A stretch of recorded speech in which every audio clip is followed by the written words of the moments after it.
On the surface, Until Dawn seems like a slasher movie where you know what is going to happen at every turn and make a good guess at who will die next.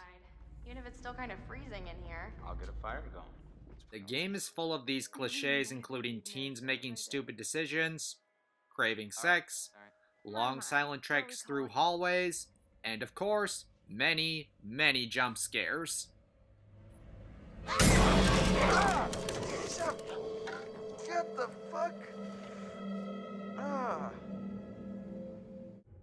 However, is Until Dawn worth your time and money? The short answer for many would be yes. Someone there?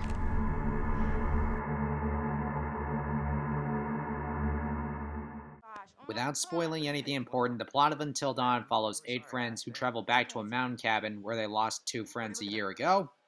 Throughout the night, it becomes obvious they aren't alone on the mountain, and it becomes a fight for survival. The first hour into the game sets the mood that all these characters are jerks, but are overall still friends with each other. They flirt with each other and exchange a lot of cheesy dialogue. But this helps to make them more identifiable. Maybe I know how to handle you too. None of these characters are superhuman. None of them are a proud leader who have seen brutal things and can make the right decisions. They are just college students making a lot of dumb jokes to one another. All good? You guys gonna make out now? Oh my god, totally. We're so gonna make out.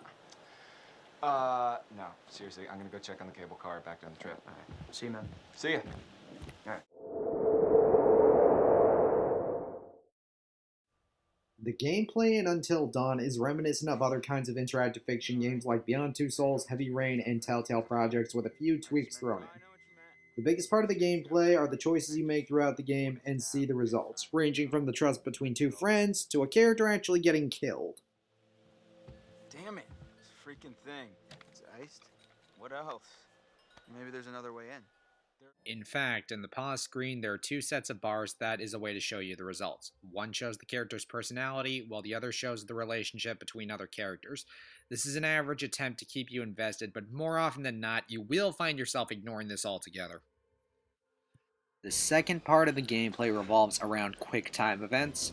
These make the tense moments in the game a lot more interesting since there aren't any warnings to give you a heads up. These do occur a lot in chase scenes, and during these you can really feel your heart race as you run through a dark corridor or the woods unsure at what exactly is chasing you. The third part of the gameplay comes from the screen prompts in certain events. You immediately wonder, how could this possibly be a gameplay mechanic? This is where one of the tweaks to the gameplay comes in. This is because that there is a timer given for each of these prompts, and sometimes the best option during one of these is to do nothing at all, making you think rather than just react. In addition to these prompts, there are moments where the game asks you to hold the controller perfectly still. This helps to raise the tension much higher in many sections where you may be hiding from a killer and one move could mean your death. Cutie.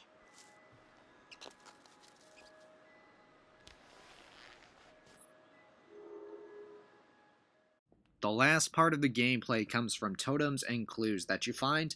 The clues presented in here help to add color in the background of the narrative. You'll find books, old notes about psychologically ill patients, as well as more grotesque things, like a pig's head, and bloody tools that were probably used to mutilate someone. The totems help a lot more during the game, because oftentimes they show you events that may happen in the future, giving you a chance to change the outcome.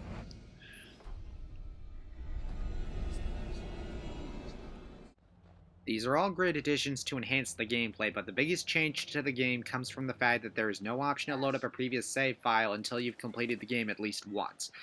If a character dies, or if you mess up during a quick time event, there's no going back. This makes you think hard and keeps you on your toes throughout the entire game.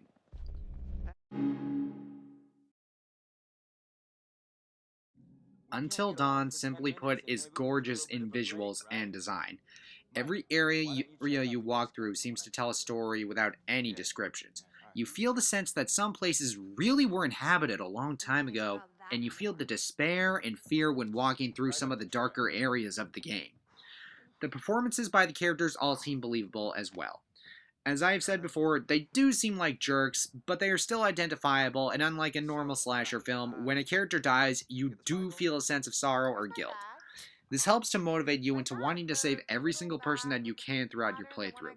I feel though I can't go into anything significant with the game, as it would probably spoil more than half the fun the game gives you.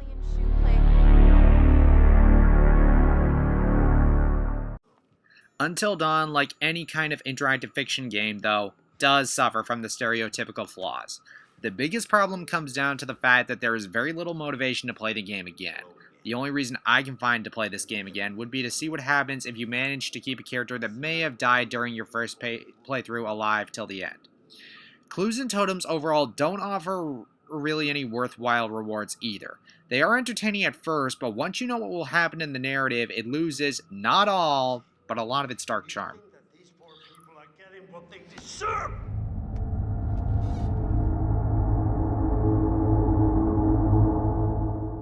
Until Dawn may seem a little cheesy at first, but it presents everything in a very engaging way. The story given here is easily the game's strongest quality. During the first hour, you will more often just shake your head or roll your eyes at some of the bad decisions these characters make, but they are still identifiable in that they screw around with each other and make a lot of crude jokes.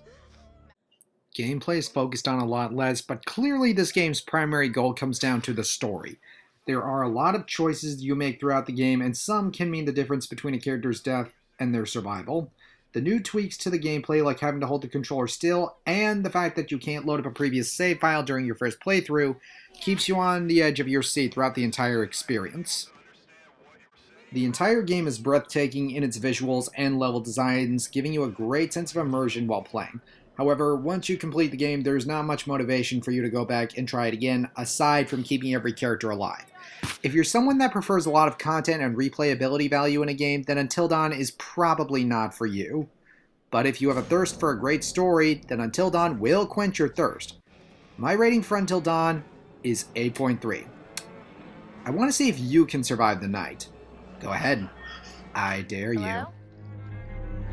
Guys? Hello, Samantha. Looking for me?